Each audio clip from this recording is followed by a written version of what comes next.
سے بھی یہی بات کہی اور فرماتے ہیں کہ پہلی مرتبہ تو میرے قبیلے والوں نے اتنا رسپانس مجھے نہ دیا، پھر میں سرکار کی بارگاہ میں حاضر ہوا، سرکار نے پھر مجھے دعائیں دے کر کے بھیجا، اور جب دوسری مرتبہ میں سرکار کی بارگاہ میں آیا تو اپنے قبیلے کے 400 آدمیوں کے ہمراہ میں مکہ مکرمہ ہے۔ تو یہ طفیل بن عمرو دوسی تھے، اور اسی لیے آقا دو عالم صلی اللہ علیہ وسلم نے فرمایا کہ ایمان تو بس یمنیوں کا ہے، فرمایا ایمان تو بس یمنیوں کا ایمان ہے، سبحان اللہ۔ تو سرکار نے انہی کی تعریف میں فرمایا۔ زماد ازدی، یہ زماد کون تھا؟ یہ قبیلہ شنیعہ کا فرد تھا جو دم کیا کرتا تھا زمانہ جاہلیت میں، اور جب وہ مکہ آتا تھا تو مکے کے لوگ اپنے بچوں کو اور آصف زدوں کو لے کر کے اس کے پاس آیا کرتے تھے، اس کا دم بڑا مشہور تھا، آصف کو نکال دیتا تھا۔ جب یہ زماد مکہ مکرمہ میں آیا تو لوگوں نے کہا کہ تم دم سے لوگوں کا علاج کرتے ہو، یہاں پر محمد صلی اللہ علیہ وسلم کے بارے میں بھی یہی کہا کہ شاید ان کو کسی آصف کا خلل ہو گیا ہے، تم اگر ان کو دم کر دو اور وہ ٹھیک ہو جائیں تو سارے مکہ والے تمہارے احسان کو کبھی نہ بھولیں گے۔ زماد کہتا ہے کہ میں گیا اور سرکار کی بارگاہ میں پہنچا اور کہا کہ مجھے مکہ کے لوگوں نے آپ کے بارے میں یہ بات بتائی، آپ کیا کہتے ہیں؟ تو سرکار نے کیا کلام پڑھا جو ہم خطبے میں پڑھتے ہیں، الحمدللہ نحمده ونستعینه ونستغفره ونؤمن به ونتوکل علیہ ونعوذ باللہ من شرور انفسنا ومن سیئات اعمالنا من يهده الله فلا مضل له ومن يضلل فلا هادي له واشهد ان لا اله الا الله وان محمدا رسول الله۔ یہاں تو پتہ ہے واشهد ان فرمایا وَأَنَّ مُحَمَّدٌ رَسُولُ اللَّهِ، میں محمد اللہ کا رسول ہوں۔ کہتا ہے زماد کہ میں نے شاعروں کے کلام کو سنا ہے، کاہنوں کے کلام کو بھی سنا ہے، میں عرب کے بڑے بڑے شاعروں کے درباروں میں رہتا ہوں اور ان کے اشعار سنے ہیں، اے محمد تم نے جو کلام پڑھا ہے میں نے یہ کلام کسی جگہ نہیں پڑھا، اپنا ہاتھ بڑھائیں میں مسلمان ہوں۔ نعرہ تکبیر، نعرہ رسالت،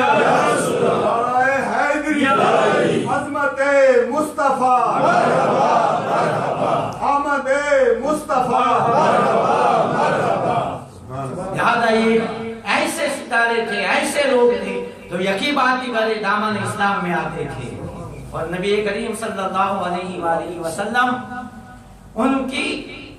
دلجوئی فرمایا کرتے، ان کو اپنے قبیلے میں جو قرآن آپ ان کو سکھاتے وہ قرآن کی تعلیم لے کر، نمازوں کی تعلیم لے کر کے وہ اپنے اپنے قبائل میں جاتے۔ اب نبی کریم صلی اللہ علیہ وسلم کے جو آنسو طائف کی بستی میں، طائف کے میدان میں جو گرے تھے، خون مبارک کے قطرے جو طائف کی سرزمین پر گرے تھے، اللہ تبارک و تعالیٰ نے آقا صلی اللہ علیہ وسلم کی وہ دعائیں کہ ایک طرف اہل طائف کا یہ سلوک، ایک طرف حضرت خدیجہ الکبریٰ رضی اللہ تعالیٰ عنہ کا وصال، حضرت ابو طالب کا وصال، اب پروردگار عالم نے فیصلہ فرمایا کہ میں خود اپنے محبوب کو اپنی بارگاہ میں بلانا چاہتا ہوں، کہ میرے آقا صلی اللہ علیہ وسلم کی یہ شان کہ عام الحزن ہے میرے حبیب کے لیے، میرے محبوب کے لیے، میں خود میرے حبیب کو اب بلانا چاہتا ہوں۔ چونکہ واقعہ معراج ہم سنتے ہیں جب معراج کے دن آتے ہیں، اس لیے میں نے یہ اشارہ کیا ہے، واقعہ معراج کی طرف میں نہیں جاتا۔ آپ کو بتا دیا کہ عام الحزن کے بعد، حضرت خدیجہ الکبریٰ کے وصال کے بعد، اللہ تبارک و تعالیٰ نے اپنے حبیب صلی اللہ علیہ وسلم کو جسمانی معراج عطا فرمائی۔ اب جو یہ کہتے ہیں کہ روحانی معراج تھی یا خواب میں، اس کے بھی ہمارے پاس دلائل ہیں، اس روایات ہیں، لیکن چونکہ اس کو ہم بیان کرتے ہیں، جب معراج کا موقع آئے گا انشاءاللہ تعالی اس کو ہم بیان کریں گے۔ اب مدینے کے جو حضرات تھے، پہلے سال بیعت عقبہ اول، اس میں 14 اشخاص تھے جو مدینہ منورہ سے حج کے دنوں میں آئے تھے اور انہوں نے اسلام قبول فرمایا۔ 2 بیعت ہوئی، بیعت عقبہ اور بیعت عقبہ ثانیہ، ایک اول اور ایک ثانیہ، اور یہ کہاں پر ہوئی؟ مینا کے مقام پر۔ دوسری مرتبہ جو اہل مدینہ کا قافلہ دوسرے سال جب حج کے لیے آئے تو یہ 70 سے زیادہ تھے جنہوں نے اسلام قبول فرمایا۔ نہ صرف اسلام قبول فرمایا بلکہ نبی کریم صلی اللہ علیہ وسلم کو مدینہ منورہ آنے کی دعوت دیتے ہیں۔ فرمایا کہ ہم تن من دھن سے یا رسول اللہ آپ کی مدد فرمائیں۔ اب ہجرت کے جو راستے تھے وہ کھل رہے تھے، لیکن ابھی ہجرت کا حکم نہیں ہوا۔ سب سے پہلے مدینہ ہجرت کرنے والے صحابی حضرت ابو سلمہ مخزومی رضی اللہ تعالیٰ عنہ، انہوں نے بیعت عقبہ ثانیہ سے بھی پہلے ہجرت فرمائی۔ حضرت ابو سلمہ رضی اللہ تعالیٰ عنہ خود بیان کرتے، قبیلہ مخزوم سے تعلق رکھتے تھے، بیان فرماتے ہیں کہ میں نے اپنی بیوی کو اور ایک میرا بچہ تھا سلمہ جس کا نام تھا، کسی کے نام سے ابو سلمہ نام تھا، اس بچے کو جو کہ دودھ پیتا تھا اونٹ پر بٹھائے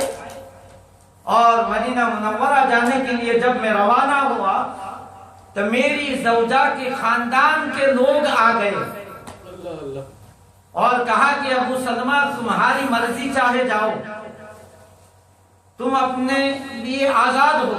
لیکن ہماری بیٹی کو تم نہیں لے کے جا سکتے۔ اب ان کا راستہ رک نہیں، یعنی بیوی کو لے کے نہیں جا سکتے۔ اب جب انہوں نے بیوی کو روک لیا تو حضرت ابو سلمہ فرماتے ہیں کہ پھر میرے خاندان والے بھی آ گئے، انہوں نے کہا کہ یہ بچہ بھی ہم تمہیں نہیں لے جانے دیں، یہ بچہ چونکہ ابو سلمہ کا ہے لہذا یہ ہمارے پاس رہے۔ اب بچہ جو تھا وہ بھی الگ، ماں بھی الگ، اور ابو سلمہ رضی اللہ تعالیٰ عنہ یہ مدینہ منورہ جانے کے لیے روانہ ہو۔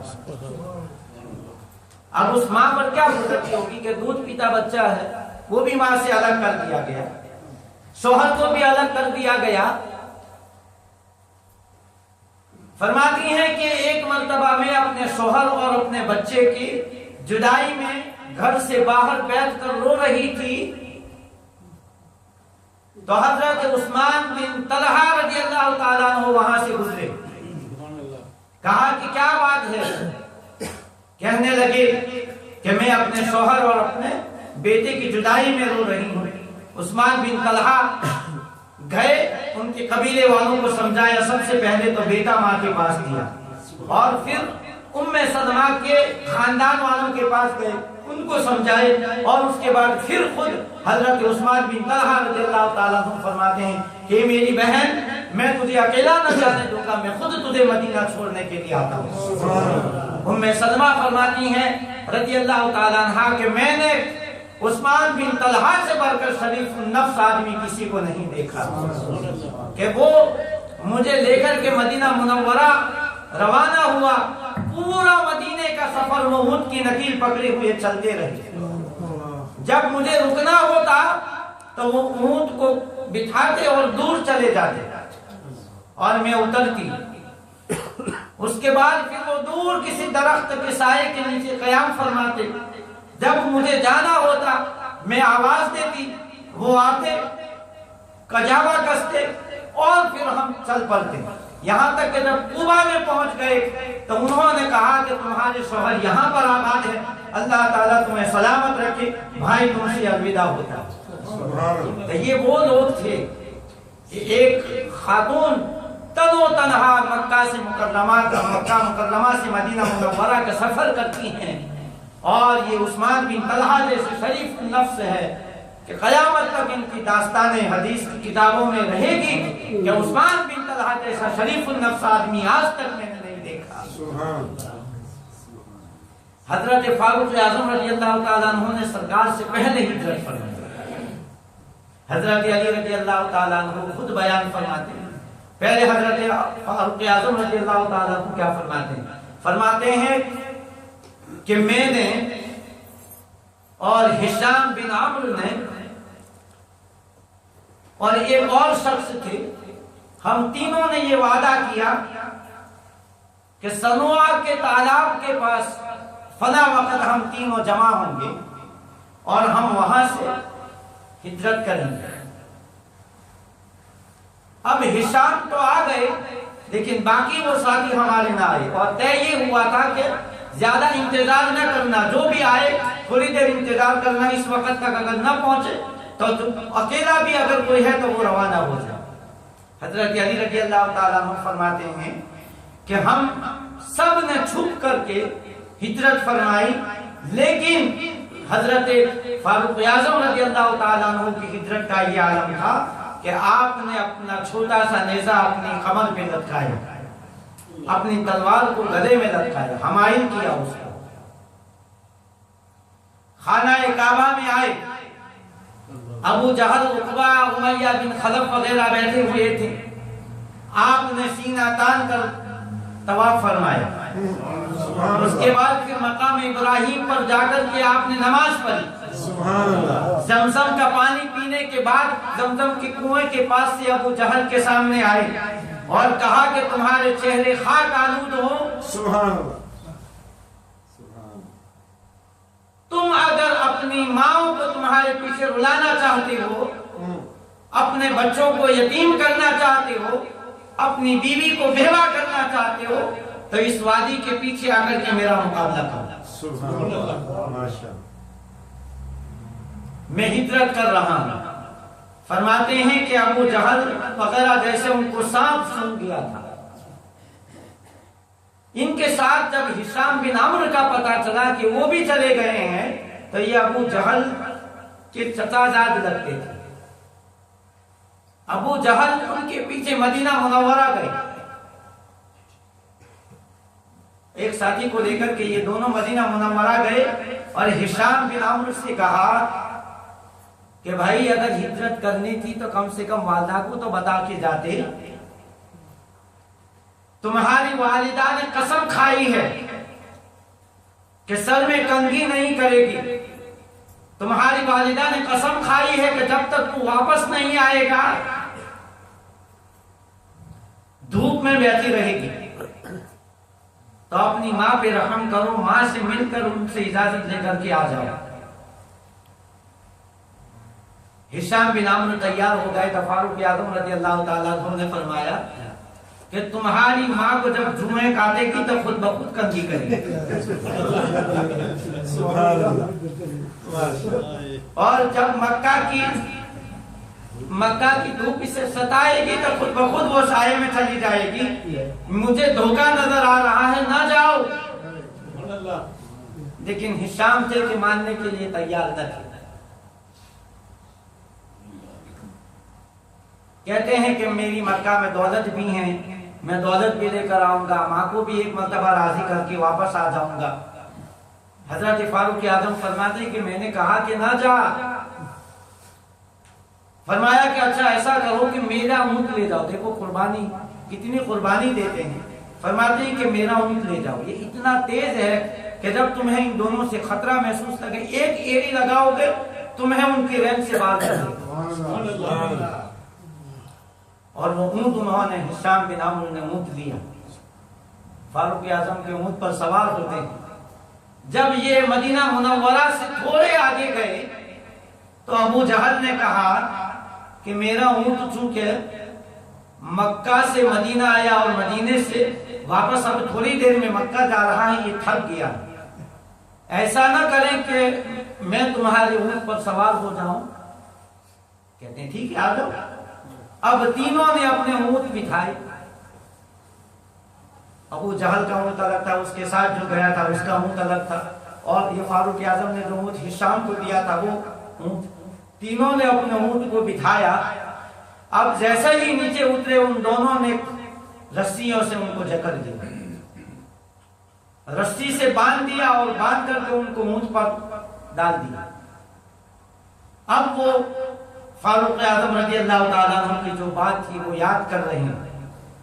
اور ابو جہل دین کے وقت ان کو لے کر کے مکہ مکرمہ میں داخل ہوا۔ دونوں نے خانہ کعبہ کے پاس ان کو 100 کوڑے لگائے۔ اس کے بعد ولید بن ولید، یہ خالد بن ولید کے بھائی تھے، انہوں نے بھی اسلام قبول کر لیا تھا، ولید بن ولید کو، ہشام بن عمرو کو، اور وہ جو تیسرے نہیں گئے تھے، نام میرے ذہن میں نہیں ہے، ان تینوں کو اہل مکہ نے قید کر دیا۔ قید ایسی جگہ پر انہوں نے کیا کہ نہ ہوا وہاں پہنچتی تھی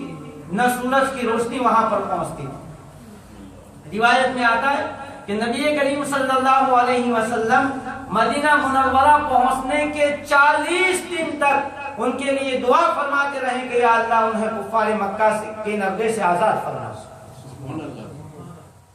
کئی سالوں تک یہ قید رکھے گئے تھے۔ پھر ابو سلمہ جن کا نام میں نے ابھی لیا، انہوں نے کہا کہ کون، سرکار نے مطلب فرمایا کون ہے جو ان تینوں کو میرے پاس لے آئے؟ حضرت ابو سلمہ مخزوم ہی کھڑے ہوئے، عرض کیا کہ یا رسول اللہ صلی اللہ علیہ وسلم میں جاتا ہوں۔ اور آپ جب مکہ مکرمہ پہنچے تو ایک خاتون جو کہ اپنی بکریوں کو لے کر کے جا رہی تھی، اس سے انہوں نے پتہ لگایا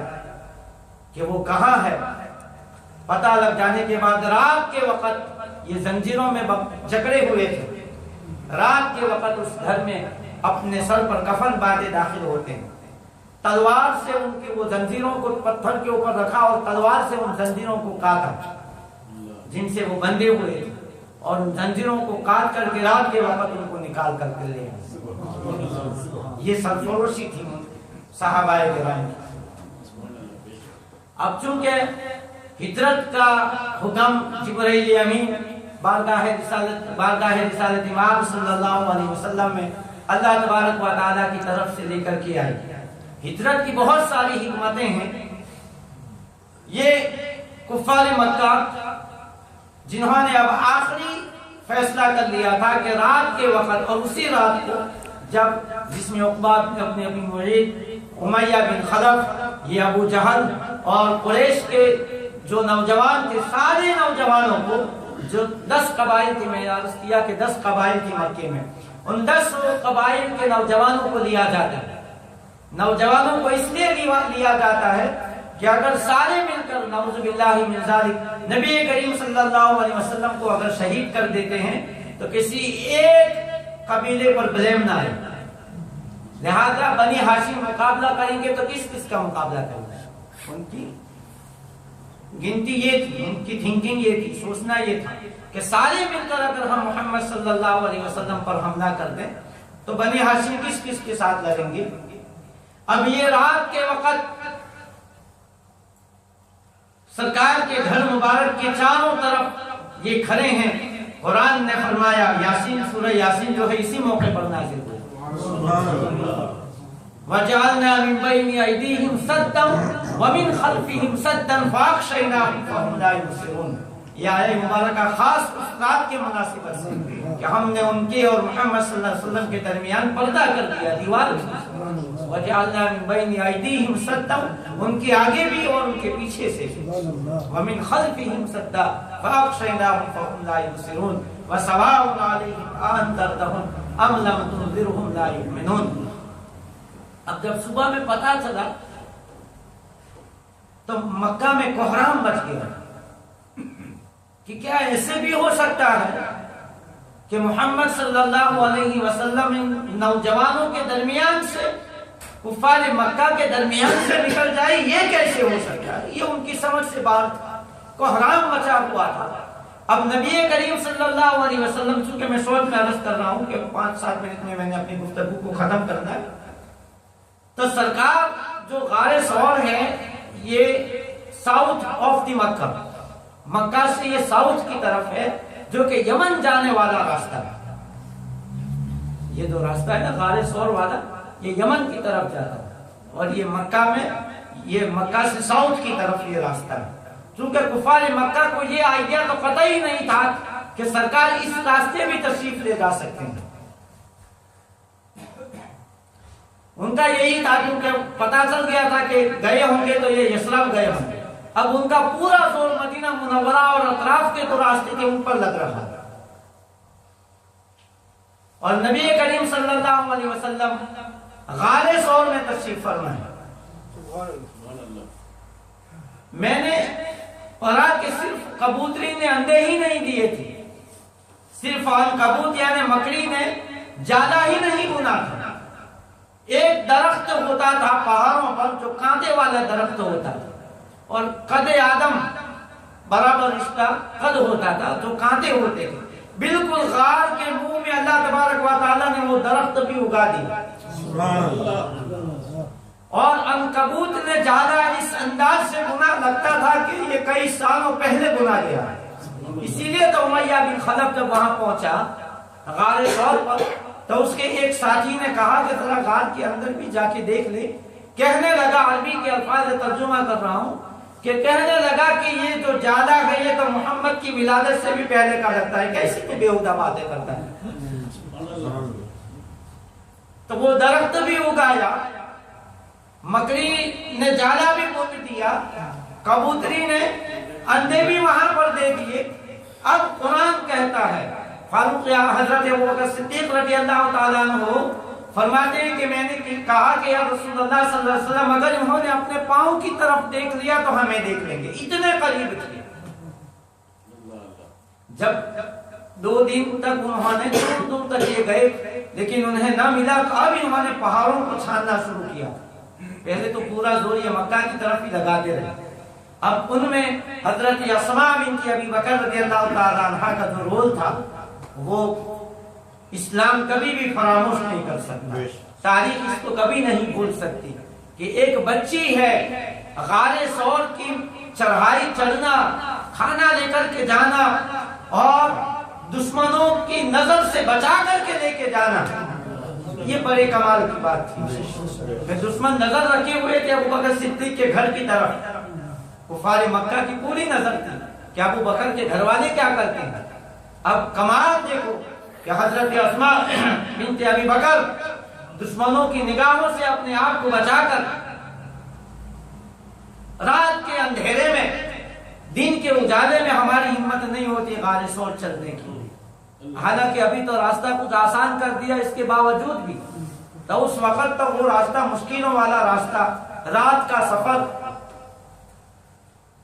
فرماتی ہیں کہ میں، حضرت اسماء فرماتی ہیں کہ میں نہ صرف کھانا لے کر کے جایا کرتی بلکہ دن بھر کفار مکہ کی جو ایکٹیویٹی ہوتی اس کو بھی میں نوٹ کرتی اور رات کو جا کر کے سرکار کو اور اپنے والد کو بتا دیتی۔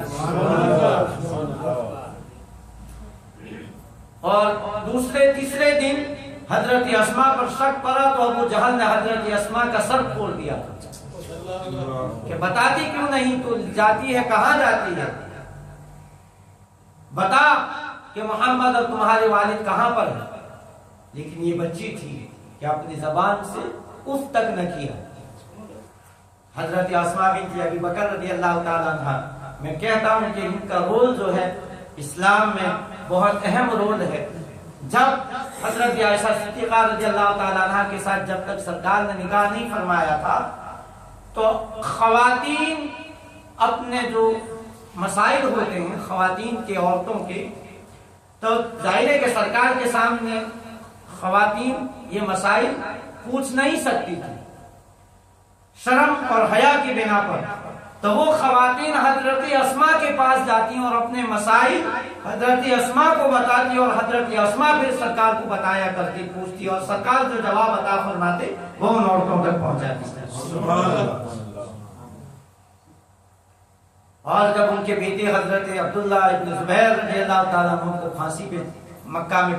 سولی پہ چڑھایا گیا تھا، اس وقت یہ خاتون کی نابینا ہو چکی تھی،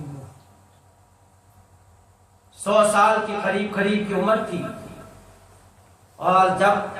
اپنے بیٹے کو جب آتی چونکہ آنکھوں سے دیکھتی نہیں تھی، پھانسی پہ لٹکے ہوئے تھے، 7 دن ہو گئے، جب اپنے ہاتھ سے اپنے بیٹے کے پاؤں کو جب چھوتی ہے تو فرماتی ہیں کہ میرے شہسوار کو ابھی سواری سے اتارا نہیں گیا ہے۔ جب حضرت عبداللہ ابن زبیر ماں کی اجازت کہنے کے لیے آئے، فرمایا کہ ماں شاید اب میں تمہارے ساتھ ملاقات نہ کر سکوں، ہماری آخری ملاقات ہے، دشمن اب مجھے زندہ نہ آنے دیں گے، تو میں ڈرتا ہوں کہ کہیں دشمن میرے جسم کے ساتھ بے حرمتی نہ کرے، میرا مسئلہ نہ کرے، ناک کان کاٹنے کو مسئلہ کہتے ہیں۔ تو آپ نے فرمایا کہ بیٹا بکری جب ذبح کرتی جاتی ہے تو کوئی فرق نہیں پڑتا کہ کسائی اسے کہاں سے چیرتا ہے، جب ذبح ہو جاتی ہے تو کیا فرق پڑتا ہے کہ قصائی کہاں سے اسے چیرتا ہے. یہ تھا ان کا حوصلہ. تو ان کی باتیں پھر کبھی کریں گے. تو نبی کریم صلی اللہ علیہ وسلم 3 رات اور 3 دن وہاں قیام فرمانے کے بعد جب کفار مکہ کا زور کم ہو گیا، انہوں نے امیدیں جب پوری چھوڑ دی. امیدیں تو ان کی جاری تھی، وہ سفر انہوں نے گروپ بنائے تھے، مختلف راستوں پر بھیجے تھے. اب نبی کریم صلی اللہ علیہ وسلم غار ثور سے اترے اور تان فرماتے ہوئے، کیونکہ وہ تو یمن جانے والا راستہ تھا، تان فرماتے ہوئے اب یثرب یعنی مدینہ المنورہ کے راستے کی طرف گامزن ہوتے ہیں. اور سراقہ بن مالک جو نبی کریم صلی اللہ علیہ وسلم کو پا لیتے ہیں، فرماتے ہیں حضرت سراقہ بن مالک کے کفار مکہ نے 300 سرخ اونٹ نبی کریم صلی اللہ علیہ وسلم کی تلاش کر کے لے آنے والے کے لیے رکھے. 300 اونٹ اور وہ بھی سرخ رنگ کے، جو کہ بڑے قیمتی اونٹ سمجھے جاتے تھے. فرماتے ہیں کہ اونٹوں کی لالچ میں بھی نکلا. جب میں یثرب کے راستے پر تھا تو میں نے 2 ہستیوں کو جاتے ہوئے دیکھا، 3 ہستیوں کو، کیونکہ حضرت ابوبکر کے غلام میسرہ وہ بھی ساتھ میں تھی. 3 سواریوں کو میں نے دیکھا اور میں نے یقین کر لیا کہ یہی محمد اور ابوبکر ہیں. سیدنا ابوبکر صدیق رضی اللہ تعالیٰ عنہ نے جب پیچھے مڑ کر دیکھا تو فرمایا کہ یا رسول اللہ صلی اللہ علیہ وسلم کوئی مکہ کا سوار ہماری طرف آ رہا ہے. جب قریب آئے تو فرمایا کہ یا رسول اللہ یہ تو سراقہ ہے. فرمایا ان سے اور قریب آنے. جب قریب آئے تو سرکار نے زمین کو حکم فرمایا کہ زمین تو سراقہ کی گھوڑی کو پکڑ دے. سراقہ کا گھوڑا ٹخنوں تک زمین میں دھس گیا. سراقہ بن مالک نے کہا کہ میں معافی مانگتا ہوں اور میں واپس ہو جاتا ہوں، آپ زمین کو حکم دے میرے گھوڑے کو چھوڑ دے. سرکار نے زمین کو حکم فرمایا، زمین نے ان کے گھوڑے کو چھوڑ دیا. اب گئے اور پھر شیطان نے وسوسہ ڈالا، پھر واپس آ. فرماتے ہیں کہ پھر جب قریب آیا تو سرکار نے پھر زمین کو حکم دیا، پورے پاؤں سراقہ کی زمین میں دھس گئے. اب سراقہ بن مالک نے پھر سرکار کی بارگاہ میں عرض کیا، پکا وعدہ کیا کہ میں خود بھی چلا جاتا ہوں، اگر کوئی آپ کے تعاقب میں آتا ہے اس کو بھی میں واپس لے جاؤں گا. اور پھر سراقہ بن مالک فرماتے کہ میری نگاہیں اس دور کو دیکھ رہی تھی، یعنی فتح مکہ کی بھنک ان کو وہیں پر لگ رہی ہے کہ آج تو یہ خالی ہاتھ جا رہے ہیں، لیکن ایک دن ایسا آئے گا کہ یہ فاتح بن کر نبوت کا کرشمہ وہ دیکھ چکے تھے، معجزہ وہ دیکھ چکے تھے. فرمایا کہ میں ابھی اس وقت تو ایمان نہیں لاتا، لیکن آپ جب فاتح بن کر مکہ میں آئیں تو میرے لیے امان نامہ ہونا چاہیے، آپ مجھے امان نامہ